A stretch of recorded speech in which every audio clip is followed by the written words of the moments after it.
The Reverend Arthur Maydew worked very hard in a large parish for 11 months of the year. He was also a student and a man of no strong physique, so that when an opportunity was presented to him to take a holiday by exchanging his parsonage in a sprawling, dark, industrial town with the country living of another clergyman in the sunlit south, he was very glad to avail himself of it.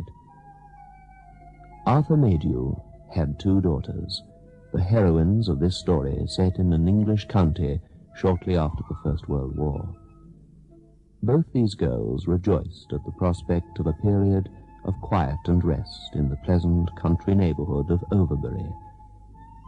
But their dreams were shattered. From the gentle green acres, the Maydew sisters passed into the dark regions of terror that lie beyond midnight.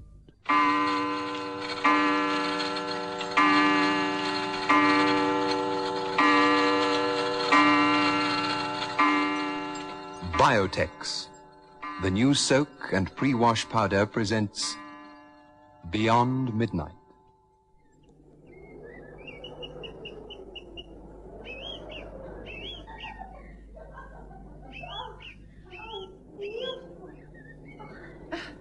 Quite lovely. Oh, Maggie, we shall persuade old Mr. Roberts to exchange Overbury for Father's parish permanently. Oh, as if he would. This lovely place, these surroundings for Sheffield. Oh, Alice, who in all the world would make such a bargain? Look, that was a song thrush. Did you see him? No. With eyes like yours, I'm surprised you did. Well, I will not wear spectacles. And if it contents me to say I saw a song thrush, then a song thrush I saw. Oh. Do you think Father is contented here, Maggie? Of course. He has Mr. Roberts' library. What could content him more? Books, books, and more books. 100,000 books. Oh, how green it is up here. That's Bricket Bottom down there. The Glen.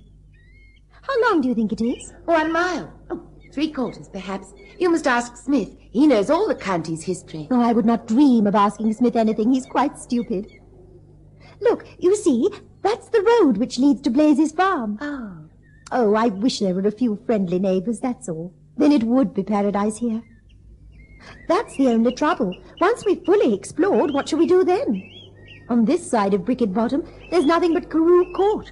And that's miles and miles and miles away. I wonder what he's like. Who? The owner, Lord Carew, of course. They say he's one of the wealthiest men in England. I've heard tell that he doesn't have a handsome 25-year-old son, Maggie. Only a rather plain daughter. I was thinking nothing of the sort. I merely wondered what he was like. It is bleak, though, isn't it? All about here. Beautiful, yes, but bleak. Oh, come on. It's getting dark. We must... Tomorrow we'll explore right to Blazes Farm. Who knows? We may be treated to fresh, warm, creamy milk. Alice, look. Hmm? Look. How very curious. There's a house down there in the bottom, which we have never, or leastways, I have never noticed before. House? Where? Do you see? We've walked along the path down there, but Oh, no. There, girl, there. You see? I don't see any house. Oh, you must be able to see it. A quaint-looking old-fashioned house. Red brick. Oh, just where the road bends to the right. See the garden? No. I certainly can't see a house. Oh, Alice, I am very sorry, but if you don't persuade Father to buy spectacles for you soon, you'll be incapable of seeing anything. Yes, perhaps I can see a house, but the light is getting so bad. Oh, Maggie, we really must fly. All right, but tomorrow we shall come and explore it. Perhaps we shall meet some charming people, make new friends. Wait for me. Perhaps we may persuade Father to desert his books and come with us too. We must meet the people in the house, though. Otherwise, Father will be too shy. We can't go tomorrow, Maggie.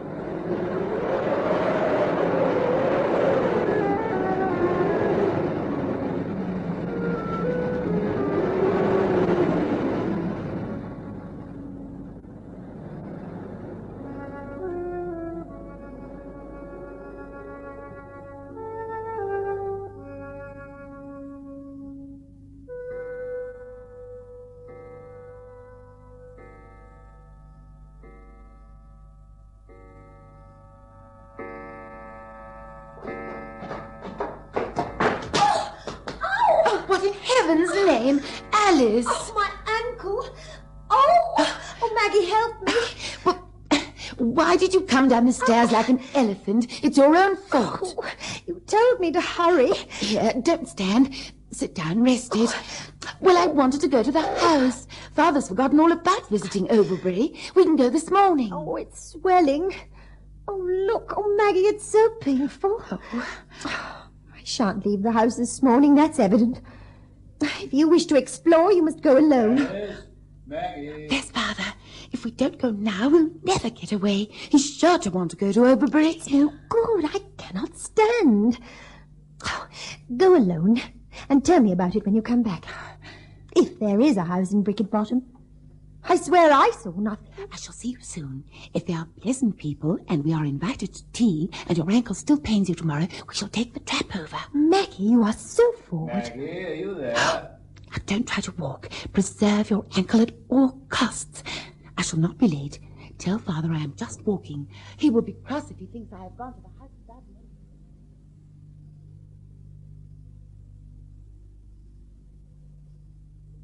Very old-fashioned, but oh, absolutely charming. Oh, and Alice, you should just see the garden. Oh, there are hollyhocks and roses and Canterbury bells and foxgloves. It is absolutely lovely. A darling little house. It's set close to the woods, just where the lane turns off to Blazer's farm. Oh, and Alice, I saw the people too. An old lady and gentleman. The gentleman was sitting on the porch. I couldn't see him clearly, but the lady was in the garden tying up her flowers or weeding or something or the other. Oh, she looked up and smiled as I went by.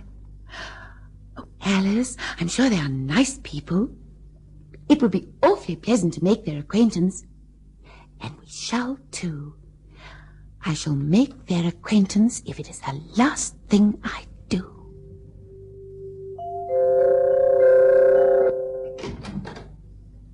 Hello. Hello, you're walking. The ankle is fully healed. I hobble. What's the matter? Matter? Yes, you don't look yourself this morning. Father was not angry yesterday, was he?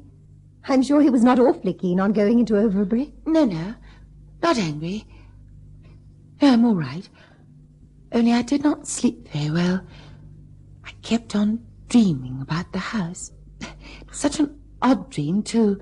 The house seemed to be home and yet to be different. What? That house in Bricket Bottom? What on earth is the matter with you? You seem perfectly obsessed with the place. Well, it is curious, isn't it? I mean that we should only just have discovered it, and it looks to be lived in by nice people. I do wish we could get to know them. There's going to be a storm. Oh, the swelling just will not go down.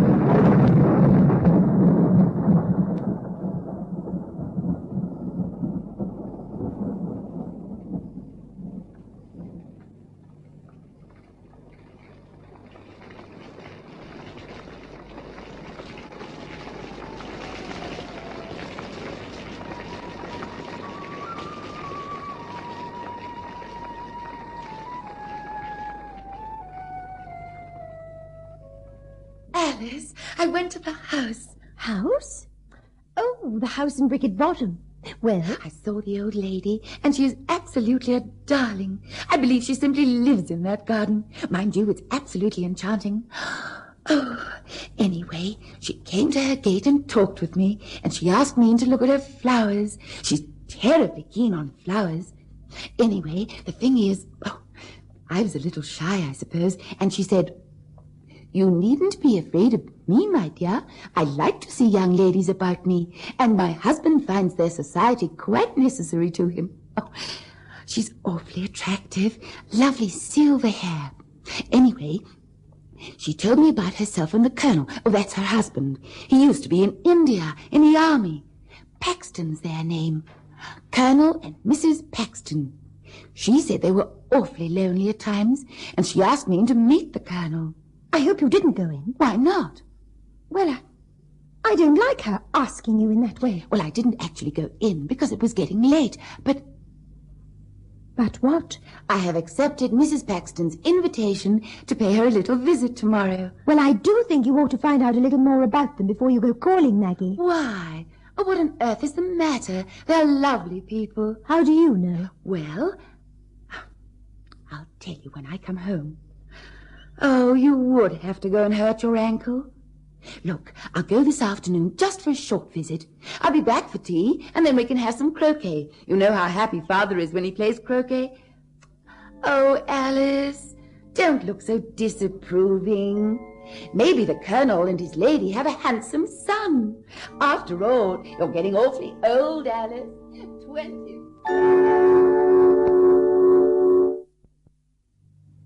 Where is Maggie? Father? Where is Maggie? Out for a walk. And she's gone to pay a call on some neighbours whom she has recently discovered. Neighbours? What neighbours? Mr. Roberts never spoke of any neighbours to me. Well, I don't know much about them.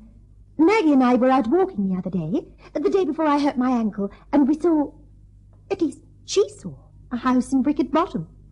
Honestly, Father, I am so blind I What can't... house? It belongs to Colonel and Mrs. Paxton, in Bricket Bottom, a little red brick house. Maggie has made the acquaintance of the Paxtons. It's perfectly all right. He's a retired Indian Army officer.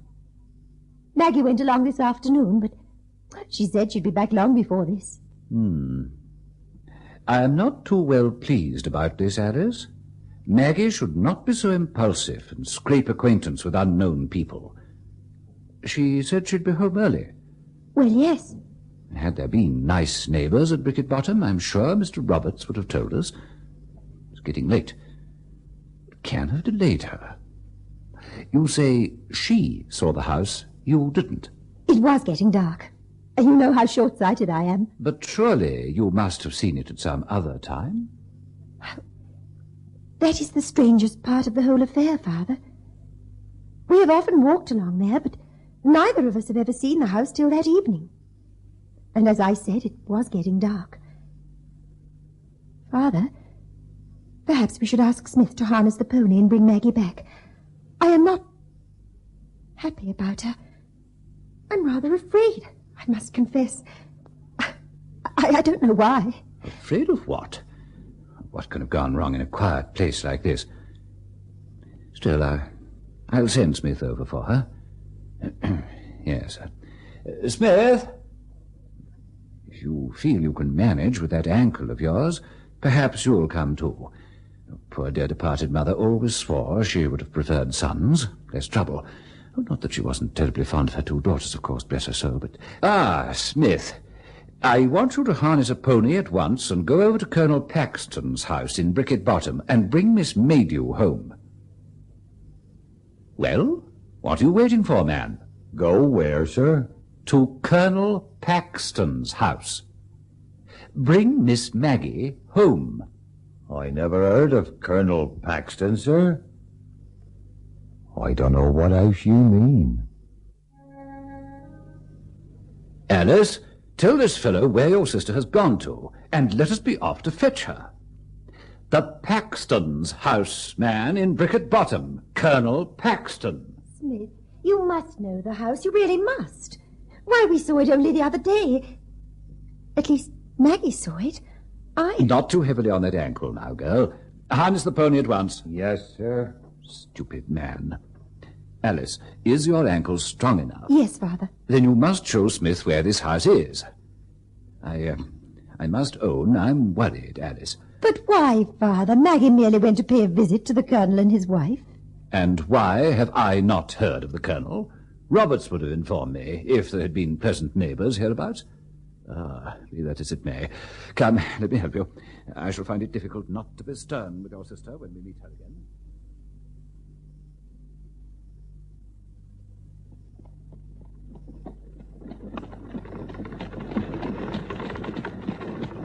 The place depresses me, Alice, that I must own. It depresses me.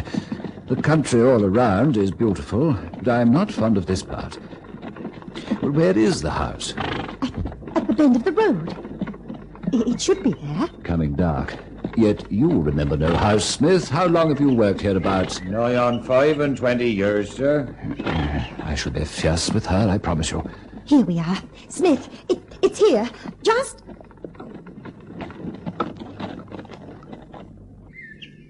This is the place? Yes, Father. But there's no house here. Sir? Huh? Look, sir. What? Some part of a building. Here, and here, in the grass. There was a dwelling here at one time, a long time ago. There were terraces here running... what does it all mean, Alice? Are you sure of yourself, girl? You're not mistaken? Perhaps further... No, Father. I promise. It stood here, the house. Maggie pointed it out to me from up above. And she went to visit the Paxtons. Well, then where is Maggie?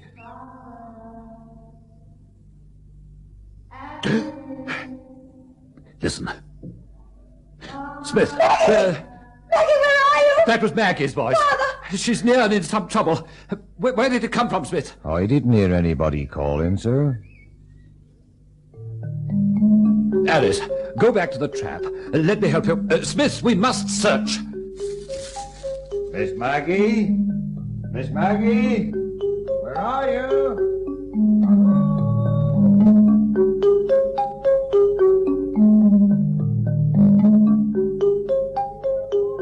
Maggie!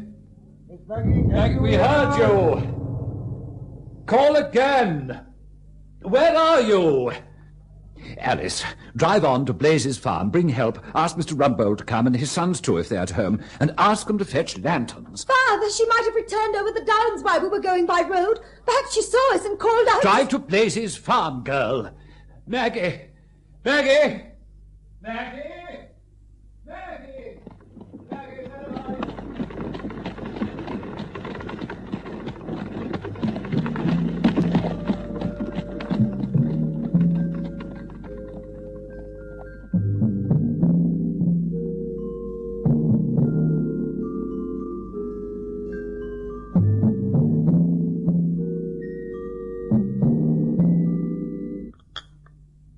May I offer you more tea, Mr. Roberts? No, thank you, my child. No, thank you. Nothing. 4 days. Nothing. What can have happened to her, Roberts? The police have questioned the old woman. She saw her on the path to Bricket Bottom, but no one else has seen her since. The old woman said... What was it, Father? She described Maggie as smiling, but looking queer-like. The house. There is no house. And yet... Have you ever heard any local gossip concerning this Colonel and Mrs. Paxton? No. I never heard mention of their names until... I think the pot needs more hot water, Father. Well, I'll tell you all I can about them, which is not very much, I fear. I am now nearly 75 years old, and for nearly 70 years no house has stood in Bricket Bottom. But when I was a very young child, there was an old-fashioned red brick house standing in a garden at the bend of the road, such as you have described. It was owned and lived in by a retired Indian soldier and his wife, a Colonel and Mrs. Paxton. At the time I speak of, certain events having taken place at the house, and the old couple having died, it was sold by their heirs to Lord Carew, who shortly after pulled it down on the ground that it interfered with his shooting. The Paxtons were well known to my father, who was the clergyman here before me, and to the neighborhood in general. They lived quietly and were not unpopular, but the Colonel was supposed to possess a violent and vindictive temper. Their family consisted only of themselves and their daughter, the Colonel's old army servant and his Eurasian wife. Well, I cannot tell you the details of what happened. I was only a child. My father never liked gossip, and in later years, when he talked to me on the subject, he always avoided any appearance of exaggeration or sensationalism. However, it is known that Miss Paxton fell in love and became engaged to a young man to whom her parents took a strong dislike.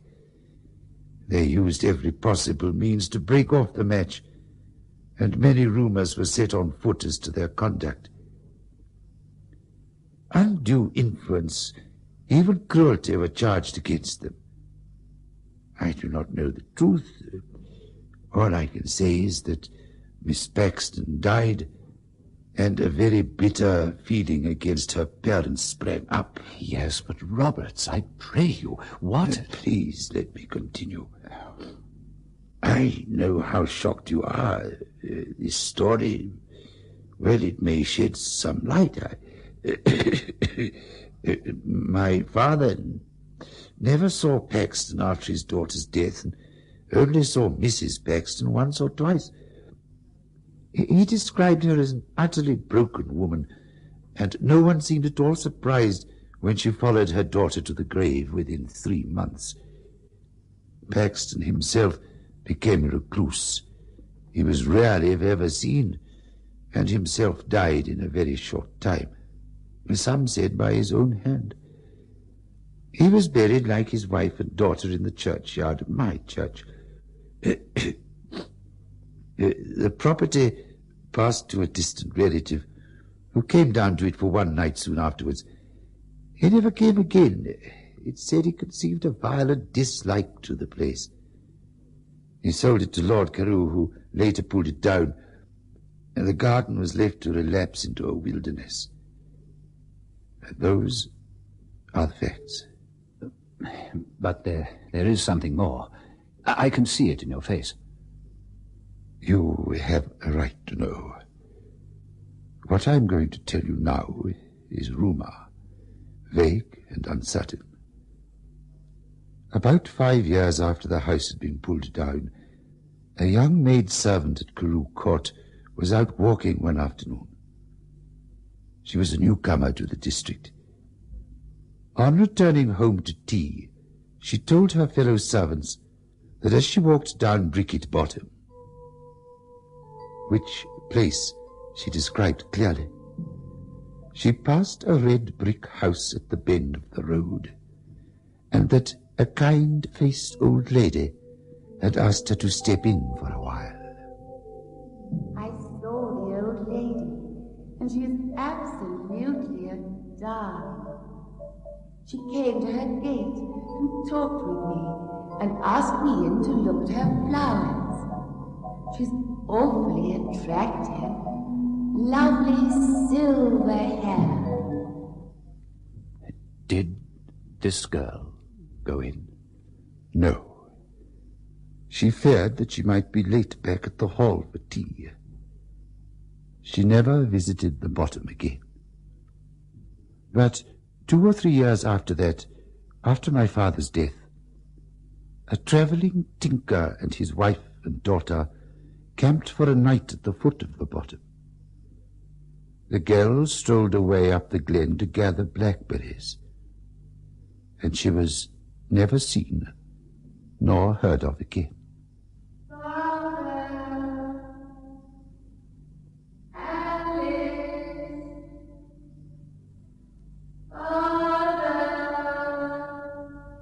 Of course, one does not know the truth, and she may have run away voluntarily from her parents, although there was no known cause for her doing that. That is all I can tell you of either facts or rumors.